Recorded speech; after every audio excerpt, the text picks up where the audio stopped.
दोस्तों, गणित के इस वीडियो में आपका स्वागत है। इस सत्र में हम बहुपद यानी पॉलिनोमियल्स और उनकी घात के अनुसार उनके वर्गीकरण यानी डिग्री ऑफ पॉलिनोमियल्स के बारे में जानेंगे।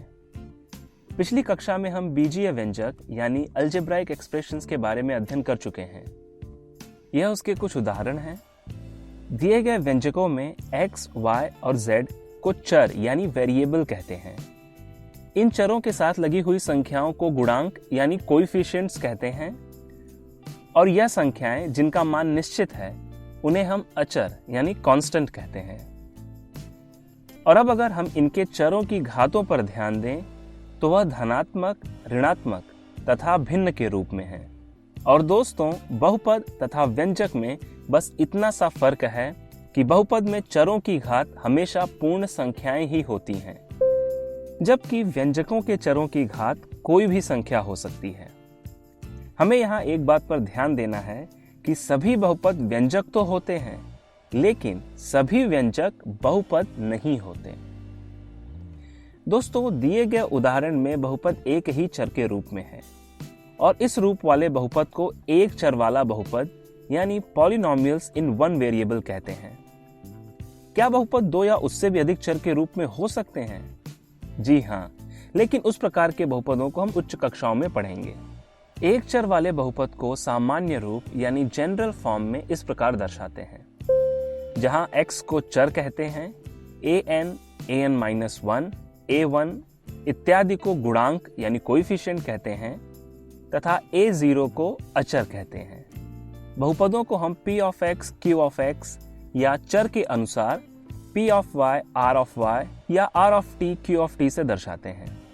बहुपद में उपस्थित पदों की संख्या यानी नंबर ऑफ टर्म्स के अनुसार बहुपद भी अलग अलग नामों से जाने जाते हैं, जैसे कि एक पदी यानी मोनोमियल, द्विपद यानी बाइनोमियल, त्रिपद यानी ट्राइनोमियल इत्यादि।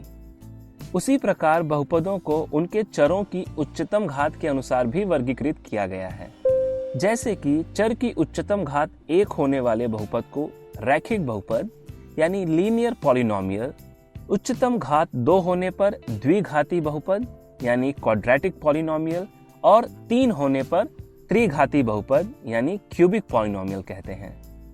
दोस्तों, अगर आप इन बहुपद के सामान्य रूप को देखेंगे तो यहाँ कहा गया है कि a शून्य नहीं होना चाहिए।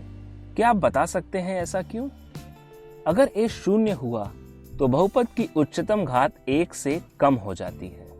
जैसे कि अगर हम त्रिघाती बहुपद के सामान्य रूप में a की जगह शून्य रखें तो उसकी घात एक से घटकर हो जाएगी द्विघाती बहुपद। उसी तरह द्विघाती हो जाएगा रैखिक और रैखिक हो जाएगा अचर बहुपद। मान लीजिए कि एक व्यंजक जिसकी घात शून्य है, जैसे कि 5 गुणे x घाते शून्य, तो क्या यह बहुपद होगा? ऐसी असमंजस की स्थिति में हमें हमेशा परिभाषा पर ध्यान देना चाहिए, जो कहती है कि किसी भी व्यंजक की घात अगर पूर्ण संख्या है तो वह बहुपद होता है और शून्य एक पूर्ण संख्या है, यानी यह एक बहुपद है। वैसे 5 गुणे x घाते शून्य में x घाते शून्य का मान 1 होता है, यानी 5 गुणे x घाते शून्य होता है 5।